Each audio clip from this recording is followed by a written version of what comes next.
Hey everybody, welcome back to Brainiac Baseball's 1983 Detroit Tigers season replay. Today's matchup is between the Detroit Tigers and the Kansas City Royals at Royals Stadium. On the mound for the Tigers today is Jack Morris, whose record is 15-6 with a 3.77 ERA.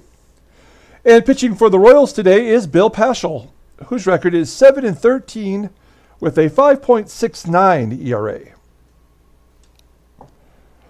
And so we've won the first two games of the series versus the Royals. Yesterday we put 9 on the board in one inning, and we had 4 triples. Gibby almost hit for the cycle. He was a home run short of the cycle. And Joaquin Andahar pitched a great game. He put 8 1/3 innings. We almost got him a complete game. He certainly deserved it.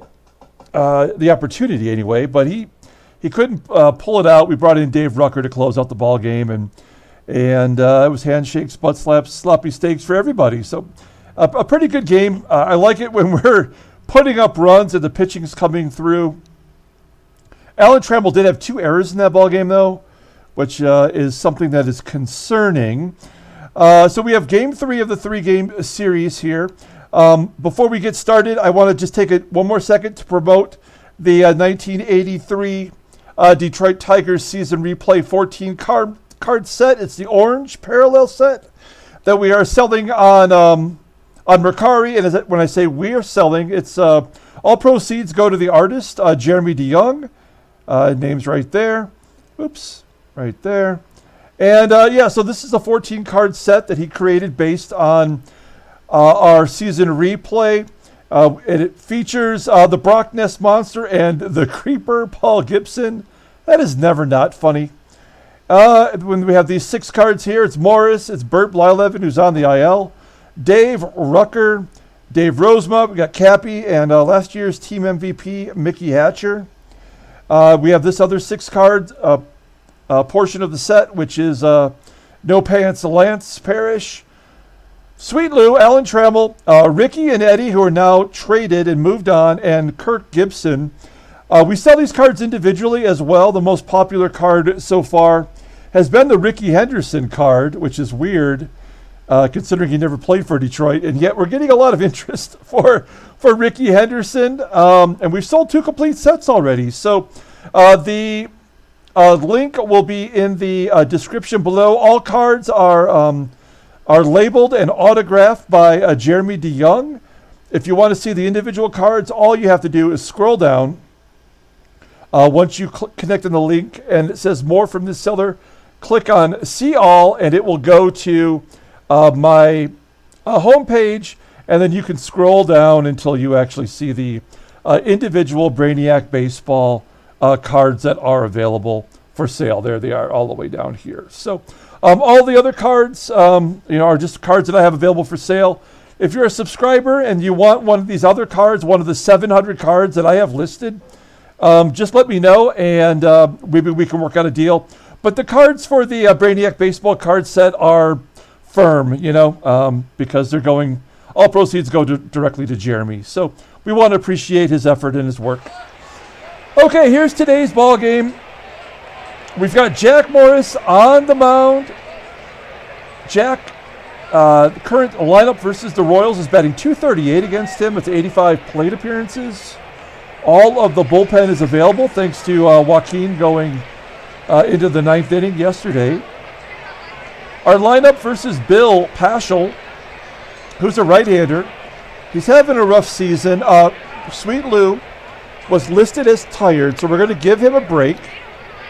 We've got Doug Baker in there at second, and once again, maybe for the final time, we have Tony Armas in the lineup. We just signed him as a free agent to give center field a go, and he's 0 for 8 with 4 strikeouts. So this might be it for him.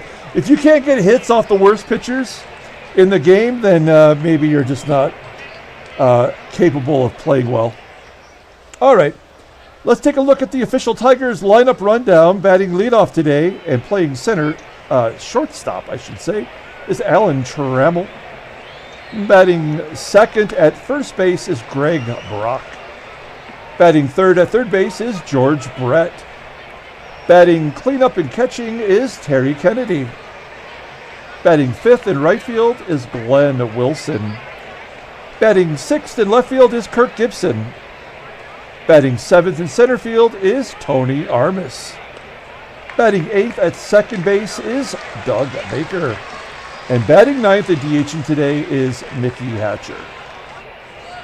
Let's take a look at Bill Paschall, making his 26th start as a Kansas City Royal. He is 7-13 with a 5.69 ERA, 95 strikeouts in 175 2/3 innings pitched. Opponents are batting .308 against him. Wow, he's never had a season where where the opponents did not bat at least .302 against him. That's hardly worthy of staying in the majors, but the Royals are shorthanded in the minor leagues. He has 4 complete games, 89 miles an hour. That's how fast his fastball maxes out at. Ground ball percentage, 48.4%. His best pitch is a two-seamer. It's rated an 88. That's solid. A couple pitches below average. Overall, he is rated an 82. The 29-year-old right-hander is a free agent at the end of the year. Okay, let's take a look at the defense for the Kansas City Royals.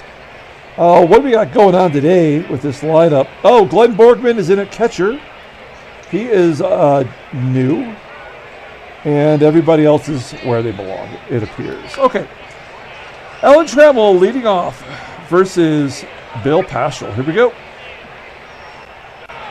Trammell strikes out to lead off the ball game. So 1 down. That's going to bring up Greg Brock. Brock lifts it to left center field.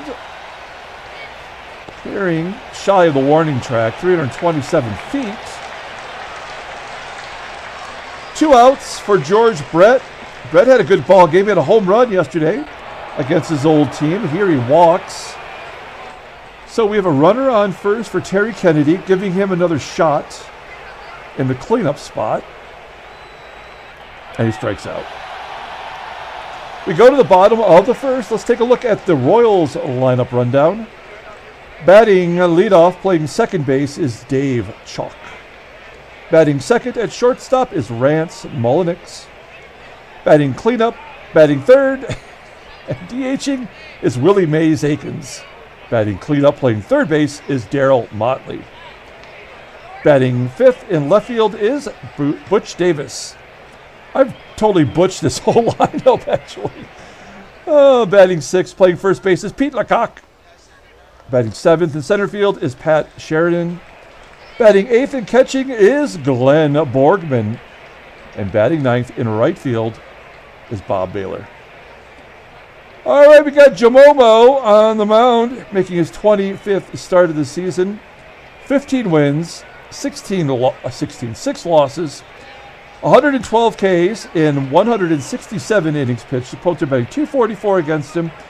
He does have 4 complete games and 3 shutouts. Fastball topping out 94. Ground ball percentage is 44.1. He's got 3 very good pitches, a splitter, a fastball, and a slider. Overall rated only an 87. The 28-year-old righty goes to free agency next year. How did he do in his last start? He did get a victory. Looks like he's alternating wins and losses right now, as he went 7 innings against Baltimore, giving up 1 run on 4 hits and 3 walks. So a solid performance. All right. Let's take a look at the Tigers' defense. Yes, we've got Armas out there in center field. Pretty solid defender. He's much better in right field, actually, but we're using him in center. And Dougie Baker at second base. Solid second baseman despite being out of position, normally a shortstop.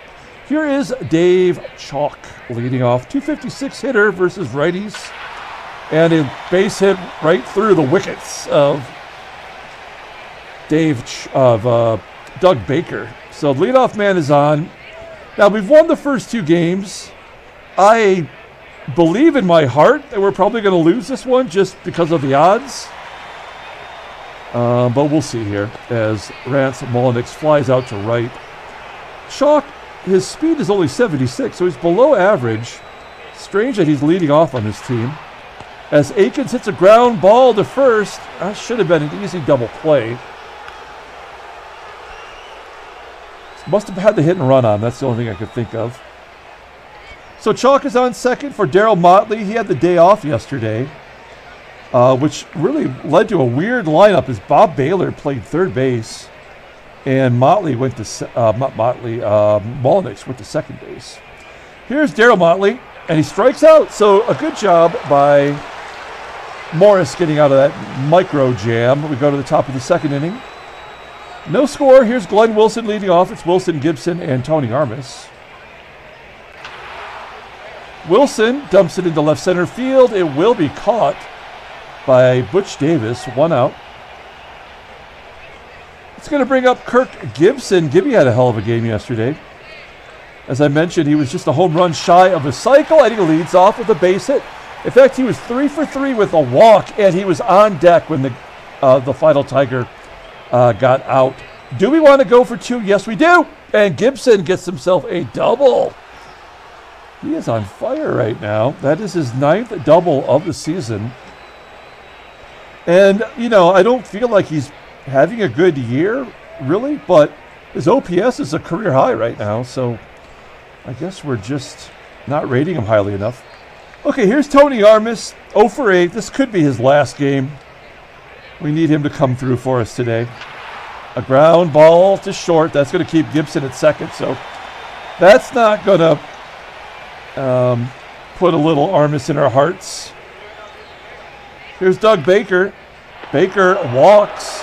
Baker's always finding a way to get on base.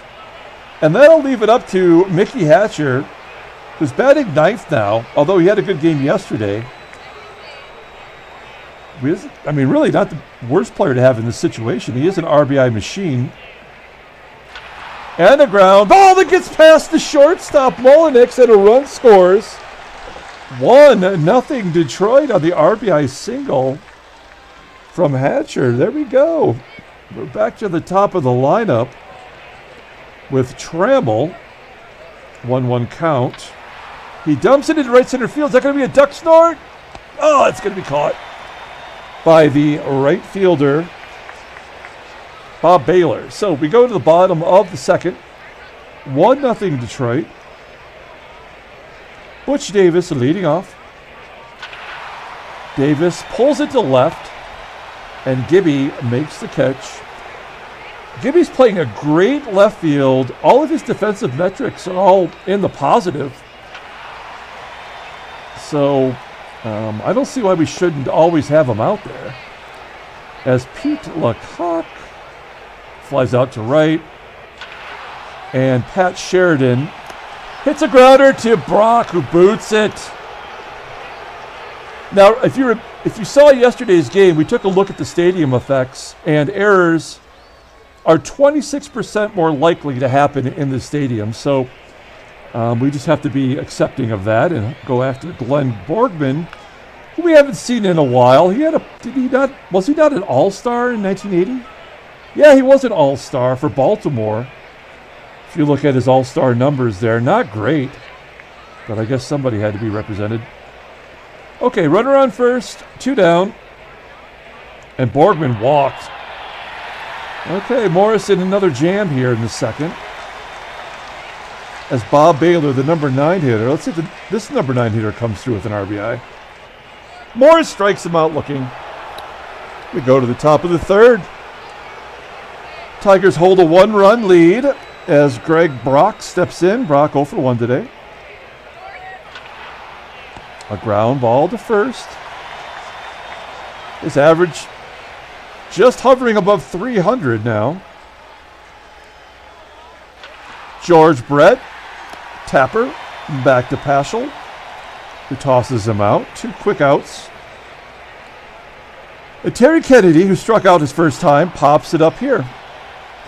This is kind of how yesterday's game started against Mike Paxton, who is the worst pitcher in the American League. He proved it by giving up 9 runs in the 4th or the 5th inning yesterday.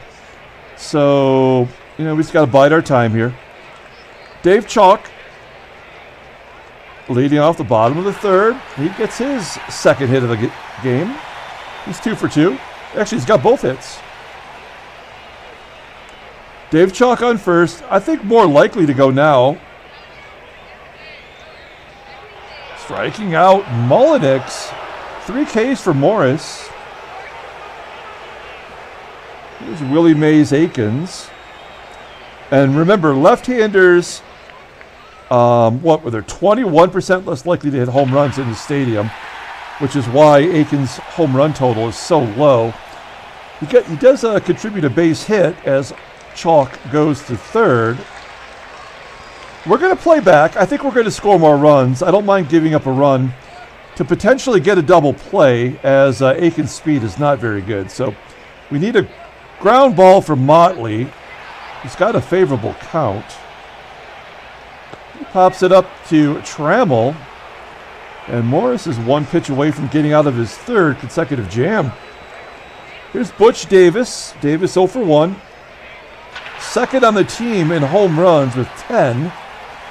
And he flies out to deep center field. Armas running it down.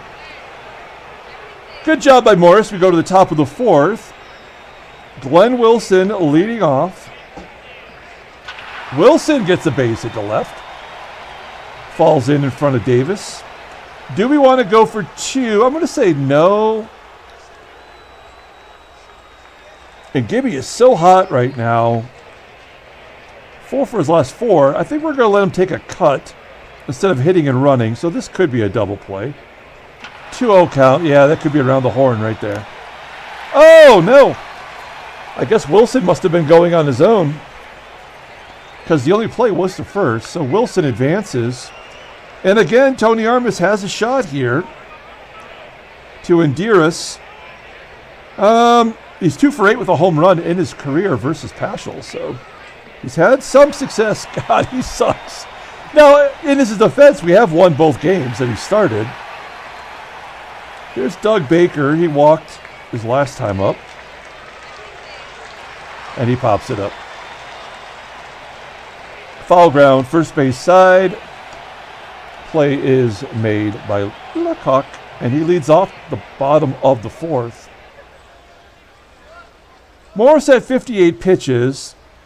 Pitch count's a little high as he gets a ground ball from LaCock. Baker makes the play. Next up, play at Sheridan. He gets a base hit into center. He's 1 for 2 on the day. Now here's a guy that is likely to go. 85 speed. You got the catcher up. So you want to stay out of a double play. I would be sending him. Line drive to short. Trammell doubles him off first, so he was going. And a nice double play. We go to the top of the 5th inning. That is why the Royals are in the last place. Base running blunders. Here's Sticky Mickey. He's driven in the only run today for the Tigers, and there's a base hit to right. Leadoff man is on. This is a hit-run situation with Trammell. Trammell 2 for 6 in his career versus Paschall. Ground ball to short. That will get Hatcher into scoring position for Greg Brock. Brock, though, despite his average coming down overall, still batting .327 versus righties and a .613 slugging percentage. So he's crushing it. Popping it up to shallow left center. 2 down. It will be up to Brett to get Hatcher in from second base. Ground ball to third. We are lacking the clutch hits today.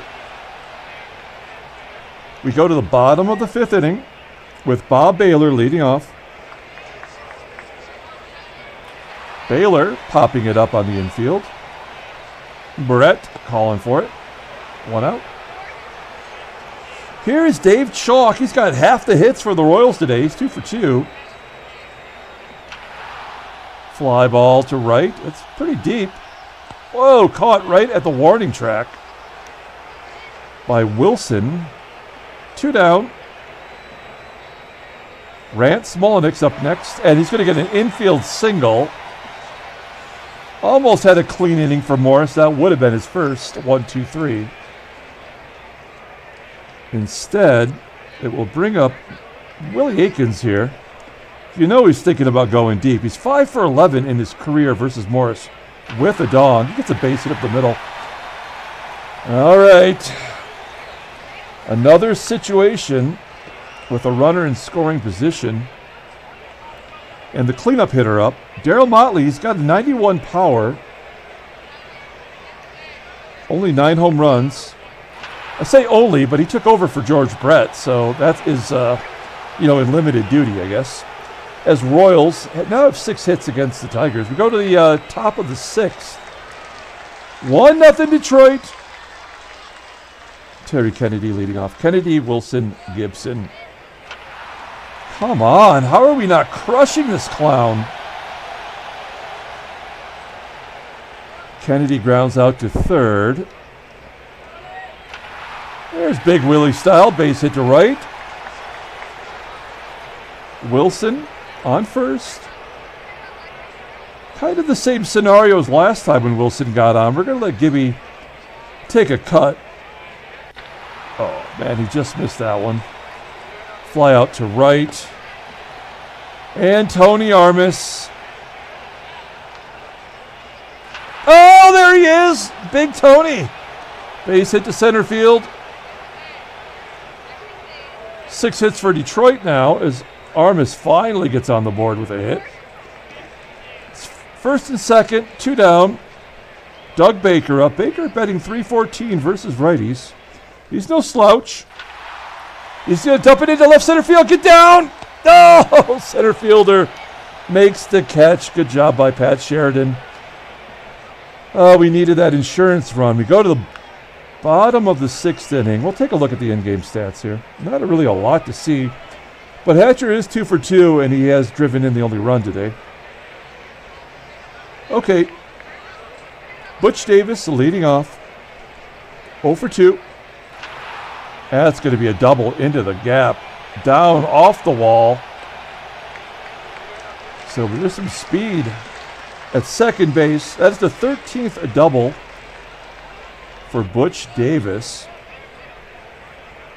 Couple of lefties here. We're going to play regular depth in the outfield. And there we go. So it's all tied at 1. RBI single from Pete LaCock. Sheridan strikes out. Yeah, all these missed opportunities that we've had. I mean, the Royals have had their share too, but this is why it feels wrong right now, as Borgmann grounds into a double play. This game should not be this close. As we head into the top of the 7th, Mickey Hatcher leading off. He is 2 for 2 today. And ground ball to short. 1 out. Back to the top of the lineup with Trammell. Also a ground out to Mulliniks. And Greg Brock. Greg Brock has been struggling lately. I mean, his average is really dropped. Let's look at his game log. Well, over the month, it started at 308. It's only down to, it's actually down to 302. Not including today, so. All right. We go to the bottom of the 7th inning. Morris is at 92 pitches. I mean, he can go 125. But he has not really. He's given up 8 hits. He's given up a walk. So he's given up 9 base runners. And a base runner reached on an error. So I guess you could say he's been laboring as Bailor pops it up. There's 1 down. Here's Dave Chalk. He's 2 for 3 today. Popped up his last time. And another base hit. Oh, and he's thrown out at second by Gibby and his laser arm. It's a laser show out there in left field. 2 down. Here's Rance, Mulliniks. And he walks. Come on, Morris. This might be Morris's last inning. This is probably his last batter here. Here's Willie Aikens. and a pass ball. Okay. So we're going to... What are we going to do here? That's the goal. I mean, that pass ball wouldn't happen unless he was going to score. So,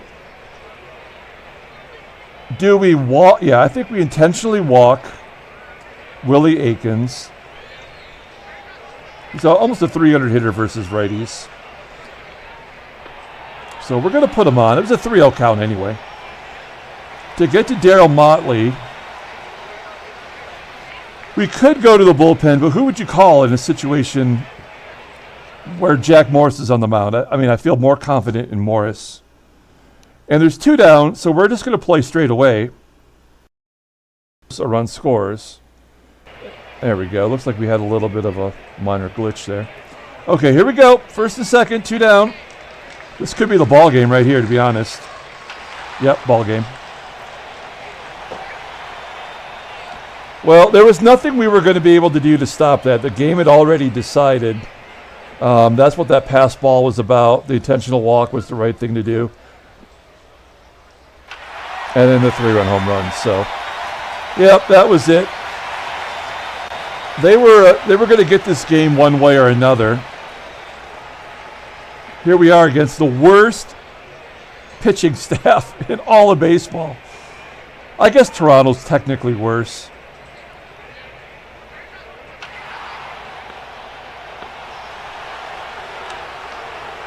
We go to the top of the 8th. Here's George Brett. You know, and I've said this ever since the first month, which was 21-5, I think we were that month or something. You know, when the game is automatically designed to play 500 baseball, it takes any of the joy out of it. And I don't mind losing, you know, but there's no strategy involved in losing or winning then, you know. And that's what's frustrating. We're going to lose to Bill Paschall, who's pitching a 6-hitter with a 6 ERA, you know. So it doesn't make sense. The better team should win. As we go to, an error. Well, so this could be a garbage time home run for Gibby? This could be a garbage time homer. Not the base hit. Here's Tony Armas. Got off the schneid with a hit last time. That would have been great if he had a 3-run home run in him, but that was never going to happen. Let's just get this game over with here.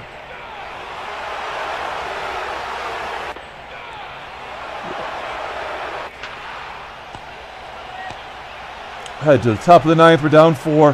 Paschall's still in there. Look at these numbers. What a joke. 303 opponent's batting average on the season. And the Tigers have mustered 7 hits. I mean, Baker gets a double, maybe a triple. This is the garbage run they're going to give us. But, I mean, how valuable is Whitaker to us, I wonder? Fly ball to left. Hatcher drives in a run with that. So Hatcher's got both RBI today. 130 pitches. That is, we should be launching them off of him right now.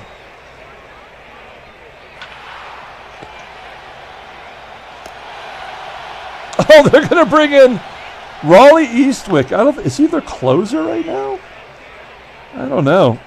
This is a pitcher that was out of baseball after the 81 season. They did make a card for him. Only Flair did. Tops and Donners did not make a card in 82. So he was actually out of baseball. But he's coming in to get the save versus Greg Brock. And he strikes him out like he's nothing. What a garbage game. Let's take a look at the standings. Everybody lost. We had a chance here to make up a game. We could not. Toronto's lost 7 in a row. That doesn't make any sense. They should be crushed. They should be winning every ball game at home in that with that stadium effects. Oakland, this is a team that we're going to start playing tomorrow. They've won 7 in a row. They're only 2.5 back of Seattle. That is amazing. Also of note is Chicago moved up to 4th. They're not even close to 500, but That's kind of miraculous on their part. Let's take a look at headline news. Oh, no. Dennis Martinez is done for the season. It's annoying that they say for 4 months. I mean, it should just say for the season. Because the off-season months don't matter. But anyway. Well, that's all there is. Let's take a look at transactions. Yeah, Raleigh Fingers. He retired yesterday. Dennis Martinez out 4 months. They have suffered so many injuries this year. I wonder who they called back up. I think Scott McGregor is in AAA, so I bet they called him back. Victor Cruz, the closer for the Indians, is going to miss a month, a little less than 3 weeks, I guess. 13 saves, 3 tight buttholes. Wow, how do you have a 98-mile-an-hour fastball and you've only struck out 21? That doesn't make any sense either. There's so many things about this game that make no sense. Let's pull up the box score and get out of here. Thanks for watching, guys. Another disappointing game. But you can't win them all. Jack Morris takes the loss. He's 15-7 now. He was great up until... well, he wasn't great. Actually, we illustrate he wasn't great. But at least he was hanging in there. And then he stuck around one pitch too long as Butch Davis hit a hanger off of him. So, player of the game is going to be Mickey Hatcher. 2 for 3, knocked in both runs. And that's it. So we're going to come back tomorrow and face the A's. I'm actually kind of curious to see that team. So that might be a fun series. Until then, everyone, have a great night.